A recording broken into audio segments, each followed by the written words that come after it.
Good morning. My name is Choongho, Kwon. I'm one of your pastors here.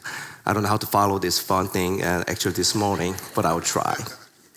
As we observe the Memorial Day weekend, we take a moment to honor the courageous individuals who made the ultimate sacrifice while serving in the U.S. military.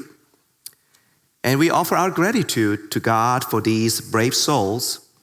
And some of them may have been actually our family members, friends, or neighbors, and while most others remain unknown to us. So Memorial Day serves as a poignant reminder not to squander the lives they secured through their sacrifices. And I firmly believe that my life in Christ is a gift earned through the sacrifices of others. To both sides, my grandparents were the first Christian in their family and got a long history how they made their faith, kept their faith. As a faith community, the identity of the church is deeply intertwined with the sacrifice of those who came before us. The early church Christian imparted to the teaching of Christ and illuminated God's love through their life, their practice, and their prayers. It is incumbent upon us not only to remember their faith and their practice, their life, but also to live out our own lives fully rooted in faith. To do any less would be to dishonor their sacrifice, and it should become our faith and our message to the next generation here at Plattwoods. Over the past three weeks, we have delved into teaching Apostles' Creed. We believe and we belove what we confess. And we know that the mere recitation of creed is just insufficient for living a purposeful life. We are called to embody what we believe, what we confess. And our spiritual journey is to live out our beliefs in a meaningful way. The message this morning is my reflection on how the church, the Plattwoods Church, as a United Methodist church, is trying to embody and live out our faith. Our creed in our time, what we believe and what we belove. Before I start, I must confess, I needed to take a deep breath, few deep breaths this morning. Actually, I did it through entire months in May. In my life and my ministry are undergoing significant transition. And this month, my checklist seems endless, with many tasks revolving around my younger son's high school graduation. It appears his to-do list actually longer than mine. He got 20 of graduation party of his friends, something like that. And last Sunday, we celebrated graduation, all graduate and their families together. We blessed them. Once again, congratulations to all graduate and their families. Your hard work and dedication have paid off. And your parents deserve all the recognition for their support. In my family situation, my youngest child's graduation holds special significance for Hannah and me. Because now we are going into the stage called empty nester. Some friends taught me that's not true. You're gonna be empty ATM. I don't know why you are laughing, but you know what it means, right? Those kids gonna coming back. There's still an emotional way to this transition. And also, this is not the only reason I find myself taking deep breath. We got some house repairment happen and it's done. And also today, this is my final sermon as one of the pastors here at Plattwoods. Having spent 4 years at Plattwoods, I can attest to its uniqueness, life-enriching ministries and missions, and also a full life experience this community offers. I encourage you to embrace this community, finding spiritual growth and a sense of belonging. If you are especially new to this church, and this is my greeting and also my presence of farewell, it's a little bit weird, but just hope you can hear from the guy who has been here for last 4 years.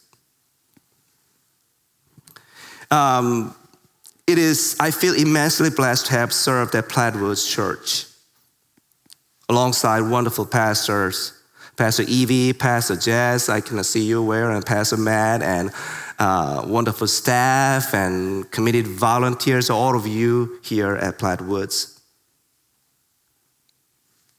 And I received a very meaningful gift from the staff last Thursday. It shows very graciously, think of my joke as funny, even though they are overrated as a dad joke by my own kids. My heart and mind are full of lots of great memories and joyful moments I had with you. Also, I can introduce this church as we are a United Methodist Church. I belong to the United Methodist Church as an ordained pastor, and I love our church, the denomination where I belong. And I know it is not perfect. It is like a family. The United Methodist Church of Kwon, we can work together to be better. Many Methodist pastors and Christians have guided me to be a better follower of Christ until this moment. And the church keeps reminding me of the importance of servanthood, not ownership, in my ministry. One of the books I'm reading these days says, pastoring a church is not getting a trophy to keep, it's getting a baton to pass. As a United Methodist pastor, I view my role as a part of this relay race, where each one take their role for an ongoing and larger mission. I received a baton of ministry from my predecessors when I came here at Plattwoods. And I got my rep.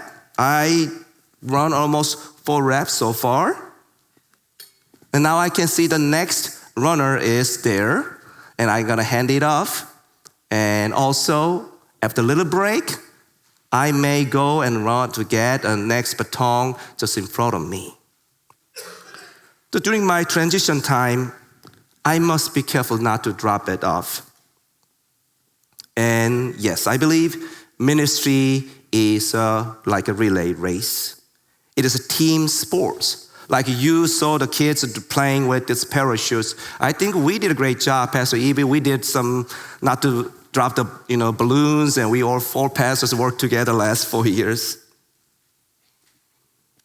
And one of my main responsibilities at Plattwoods is to lead a care ministry. I'm thankful for the dedicated individuals who make up our care ministry team. Vicki Crable, the director of care ministry, she's an awesome leader and a teacher, organizer, coach, and counselor. How many pastors have the privilege to work with a counselor in their ministry team? I was so lucky. The care team and Vicki, they tirelessly extend their care and support to those in need, embodying the spirit of compassion and service. The Plattwoods care ministries, it is really committed ministry. We got committed volunteers in this team. To me also, they are like wounded healers. Because I know of care minister who is a cancer survivor. I know a care minister who just had her own knee surgery, now visiting a church member who's gonna have a knee surgery. Whenever I think of them and their ministry, I become humble and more thankful to God. The care ministers have taught me to pray for others even if I feel I need more prayers. And care team literally shares their lives with others. They are the runners with carrying the baton here at Plattwoods for Care Ministry. And they are your care team members. And they work as an active team each week. And some of them are new. Some of them are ready to hand off their, baton. And care team is always open to new volunteers who can work as a team. Because we all know nobody can run forever. As a pastor, my baton should be handed over to the new incoming pastor, Reverend Cassie O'Brien, soon too. Actually, all other ministries in Plattwoods work in a similar fashion. They are a team ministry. Our ministries thrive on the collaboration and community involvement, whether in worship, education, mission work, or discipleship. We strive to journey together, supporting one another along the way, and they are open to you. You can be a part of a ministry team. And we believe joining a team is to be a part of God's great vision here at Plattwoods. And I hope you consider prayerfully and choose your baton, which you can carry in our community. That's how we work as one church here. And also our denomination, the United Methodist Church works as a team globally too. Millions of Methodists in the world know our mission and ministry are the baton we carry in the time of our generation and should be handed over to the next generation. So I would like to use the last of my time to talk about our bigger church family, the United Methodist Church. Let's watch this video first. Beginning April 23rd, 2024, delegates from across our worldwide connection came together for the United Methodist Church's General Conference in Charlotte, North Carolina. Let's see what happened.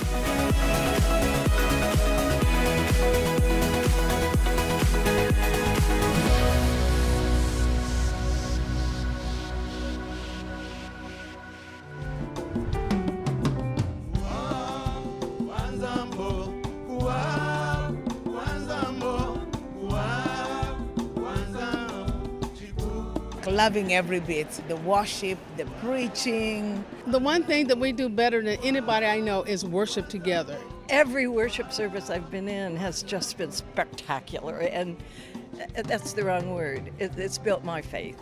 Are you ready to be the people that God needs for us to be? Delegates without debate passed an end to a 40-year-old ban on self-avowed practicing homosexuals from being clergy. We passed the removal of this ban on gay clergy with an overwhelming 93% affirmative vote, a signal of a new period of unity in our church. We have more traditional people, we have more progressive people, we have people with different views, but we're open to everyone. And now we are truly open to everyone. It's an exciting day for the United Methodist Church. To me, this is just a reflection of the truth about the church that I've always known. It is a day of celebration, a day that I have a sense of peace and of joy. Maybe for the first time when we say open hearts, open minds, open doors, we are consistent with our message. Like, we really mean it this time. This has really been a 12-year effort to revise these social principles, and our goal, as directed by the General Conference, was to make them more concise, more theologically grounded, and reflective of our worldwide denomination as we begin this next chapter of United Methodism. I have felt a real sense of our commitment to personal holiness and social holiness. We're serious about helping people come to find Christ, to know Christ, and then to go live out their faith in the world in a way that sees the kingdom of God come on earth as it is in heaven. It was an amazing undertaking. People all over the church and the world have been working on it. A month ago, United Methodist leaders and delegates from all over the world convened in Charlotte, North Carolina. It is gathering called the General Conference. They used together every 4 years to reflect on God's work in our societies and in the world. It is a legislative body of the denomination. They update or change the Book of Discipline, which is the church's law or constitution. In the Book of Discipline, there's a section called Our Theological Task. It says, Theology is our effort to reflect upon God's gracious action in our lives. I don't know how many of you really heard how we define the theology in Methodist Church. This is the definition. It is our effort to reflect upon God's action, God's grace in our lives. We know that theology is not a word we can hear often from pastor's sermon, but it is the invisible backbone or DNA of each preacher's message. United Methodist Church believes theology serves the church by interpreting the world's needs and challenges to the church, by interpreting the gospel to the world. So how do we do this? The method of theological task is also defined in the Book of Discipline. We can find two key words. It's critical and constructive. I'm going to read a little bit more from the Book of Discipline here. First, it is critical in that we test various expressions of faith by asking, are they true, appropriate, clear, cogent, credible?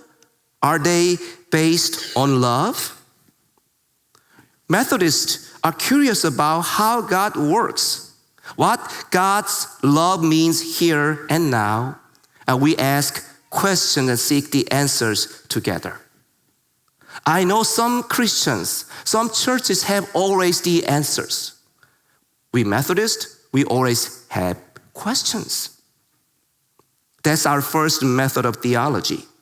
Secondly, our theological task is constructive in that every generation must appropriate creatively the wisdom of the past and seek God in their midst in order to think afresh about God, revelation, sin, redemption, worship, the church, freedom, justice, moral responsibility, and other significant theological concerns.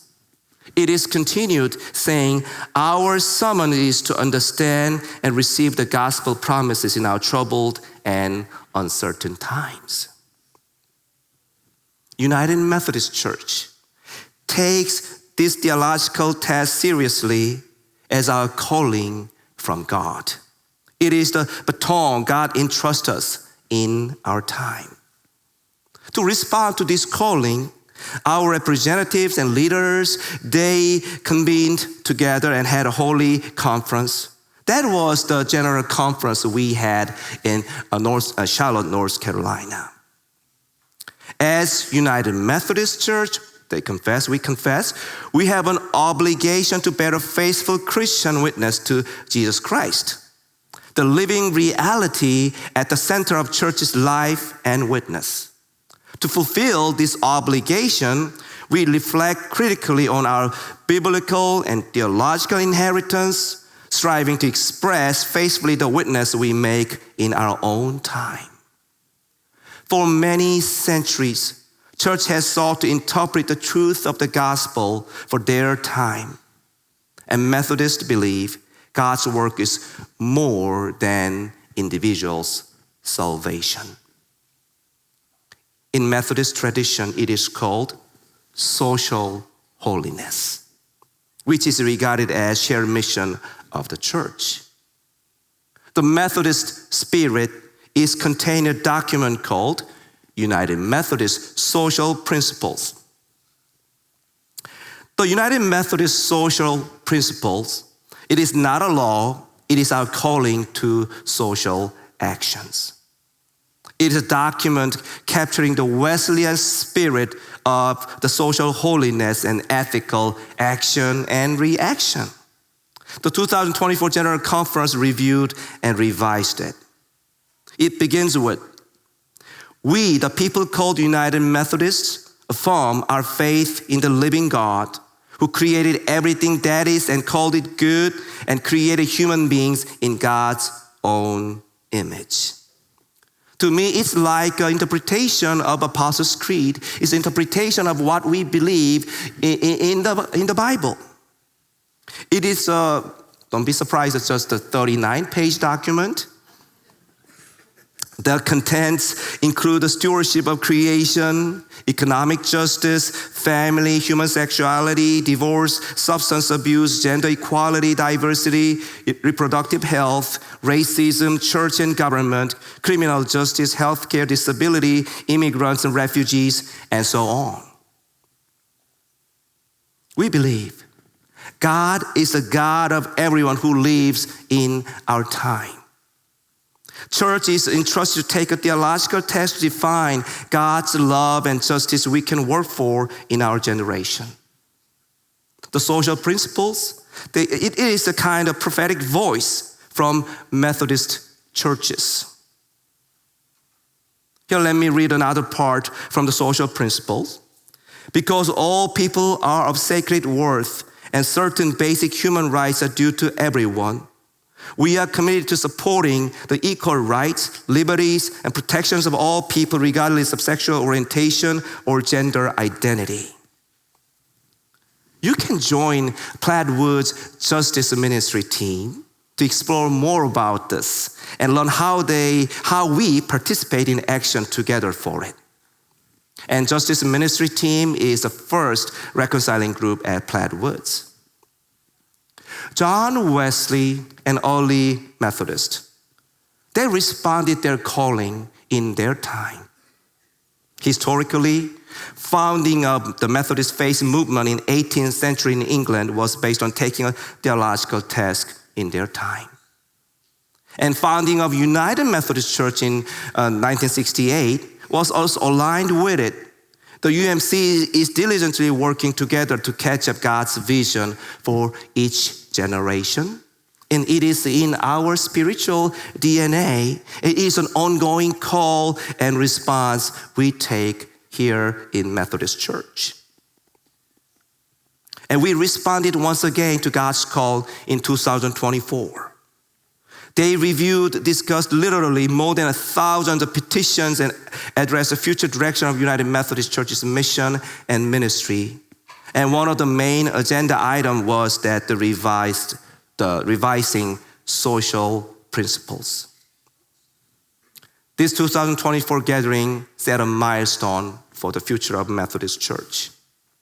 And while the General Conference has taken the initial steps for the future, true transformation can happen only here in local congregations and also each of your life who like to live as a Methodist Christian in the world. When the General Conference meets again, I hope we can celebrate together what we have done in the past 4 years and what we seek where God leads us next. We used to do this gathering every 4 years. 4 years go fast, but it is not a short time. So that's what I experienced here at Plaidwoods too. My 4 years at Plaidwoods really went fast, but it was not a short time. We, church, passed the pandemic together. We launched a new ministry and new mission. We created new small groups called Grow Group. We did a lot of new things in the last 4 years. And also new staff member is added. Think about the impact of 4 years in our society. This is an election year. You know that implication. Whoever becomes the next president of this country can impact entire world beyond the United States. An existing war can end, a new war can break. Friends, be curious about Plaidwoods in the next 4 years. Be curious about the United Methodist Church in the next 4 years. And be curious about your life in next 4 years, especially all of you already had your graduation party. Be curious about the life of your children, your grandchildren, your great-grandchildren at Plaidwoods in the next 4 years.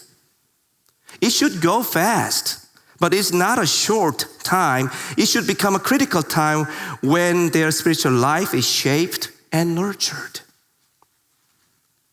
As I mentioned, I have been a part of great vision here at Plaid Woods. I witnessed many examples of God's grace, love, and justice at Plaid Woods. So I believe you should witness many more in the next 4 years or 4 decades. St. Paul said, servants through whom you came to believe, as the Lord assigned to each. I planted, Apollos watered, but God gave the growth. So neither the one who plants nor the one who waters is anything, but only God who gives the growth. We sowed the new seeds in the last 4 years. We watered, and I would like to see how God gives growth here at Plaid Woods. And I would say, thank you when I see those harvests, how the church is growing continuously. I'll think of you and I'll give you thanks for all you have done for me and my family, your prayers and support. And one day, when we finish our races, we will gather again some finish line and cheering for one another. And we will look back and be thankful for each other. And we should give more thanks to God for the implication of the batons each of us carried through our life and our ministry. I don't know what other words I can say today, give you thanks. So many thankfulness in my heart. Just want to finish my message with a prayer. I hope you join this prayer. So I hope the words on the screen so we can read this prayer together for mutual blessing. This is one of Franciscan benedictions. Let's read these words on screen together. May God bless you with discomfort and easy answers. Have truth and superficial relationships so that you may live deep within your heart. May God bless you with anger at injustice, oppression, and exploitation of people so that you may wish for justice, freedom, and peace. May God bless you with enough foolishness to believe that you can make a difference in the world so that you can do what others claim cannot be done. Amen.